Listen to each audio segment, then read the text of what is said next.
Nakapo ako. Sa mud and sure. I gave you my heart.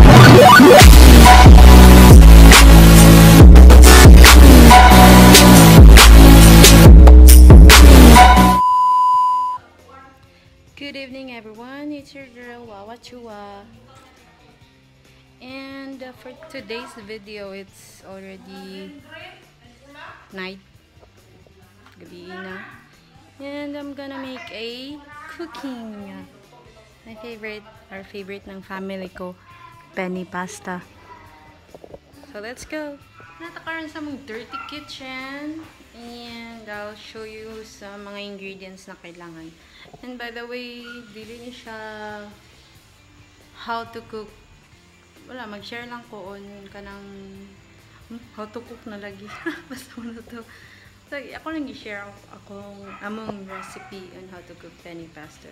Tuna penne pasta, by the way.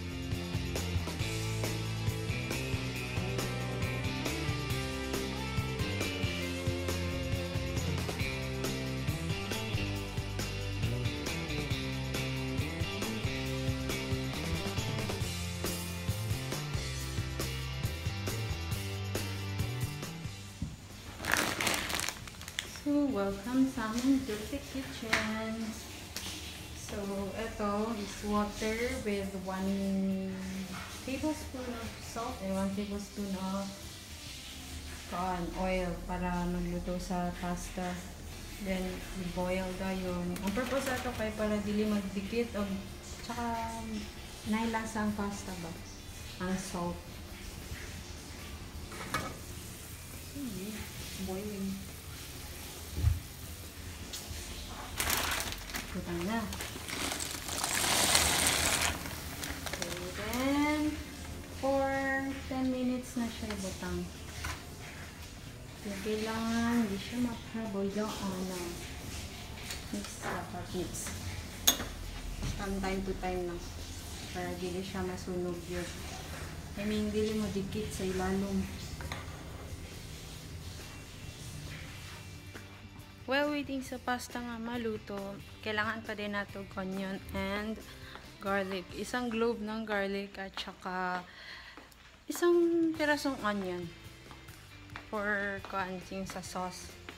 So, fact about me guys is kabalo jud ko magluto. Like, kabalo jud ko. I know how to cook. Especially mga desserts and pastas. Mga sosyaling pagkaon. Kay dali ra kay ko makatuon. Like, ang uban is matilawanan ako sila.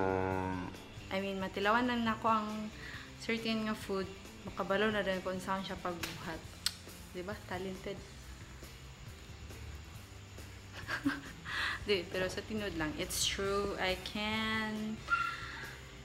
Pero sa kay syempre, nobody's perfect. So, mapalpak siya usahay. Pero I did my best.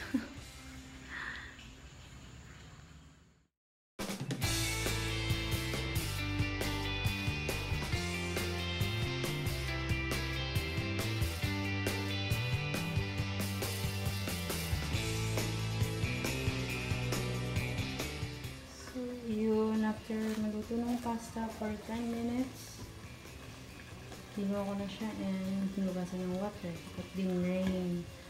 And now, ito yung mix ng mushroom, tuna, and pineapple. Tsaka yung garlic at tsaka onion. Let it boil for 2 minutes. Then, isagol na tayo ni everything. So, yeah, sabon na ito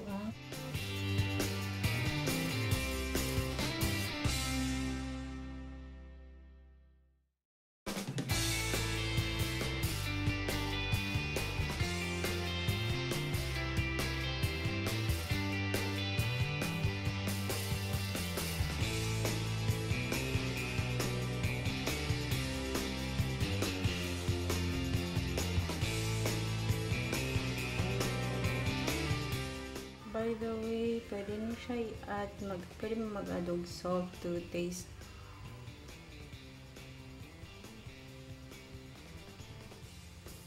Pero pwede naman yung cheese ata, kaya yung cheese is salty naman.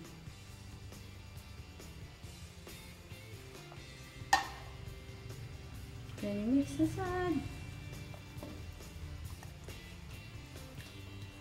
Then after is mag-boil naman siya. Then ibutang na din ng pasta. Then butangan po niya siya pepper.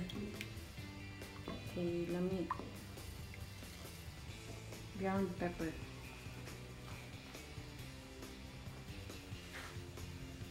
Hapit na siya mahuman. Like, almost pila na lang ka minutes. Iba-boil lang na siya. Then, ahead and then ibutang kani and cheese. Meron si tita ganina. So, mana itong tuna penne. Yay!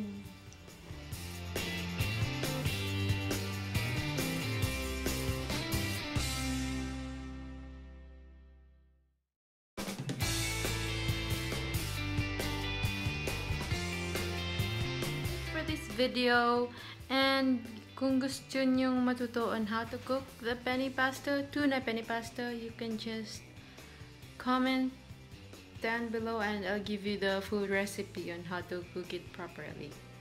Thank you, bye!